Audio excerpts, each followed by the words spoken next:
নমস্কার বন্ধুরা, গল্প শুনুন চ্যানেলে সকলকে স্বাগত। গল্প শুনে যদি ভালো লাগে বন্ধুদের কাছে বিশেষ আবেদন, সঙ্গে থেকে চ্যানেলটিকে সাবস্ক্রাইব করবে। শুধু বন্ধুরা, আজ আমরা গোপাল ভাঁড়ের একটি ভারী সুন্দর গল্প শুনব। গোপালের গ্রামে এক ধোপা বাস করত। সে খুবই বোকা।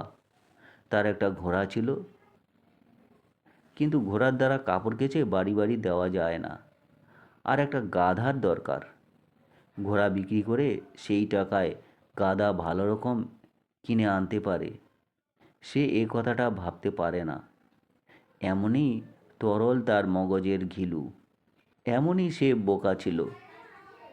গোপাল অনেক কাজের সমাধান করে দিতে পারে, লোকের মুখে সে শুনেছে। এটা শুনে সে গোপালকে গিয়ে বলল, গোপাল দাদা, আমার একটি উপকার করে দেবেন? আমার এই ঘোড়ার দরকার নেই, একে গাধা বানিয়ে দাও না। লোকে বলে তুমি নাকি সব পারো। গোপাল হেসে বলল, বেটা, তোমার মতো গাধা পিটিয়ে বরং ঘোড়া বানানো যায়, ঘোড়া পিটিয়ে গাধা বানানো যায় না। গোপালের কথা শুনে সে গজরাতে গজরাতে বাড়ি ফিরে গেল এবং তাকে বলল, তুমি সব করতে পারো, কিন্তু ঘোড়া থেকে গাধা তৈরি করতে পারো না। তবে তুমি কিসের সব ঘোড়ার ডিমের কাজ করছো?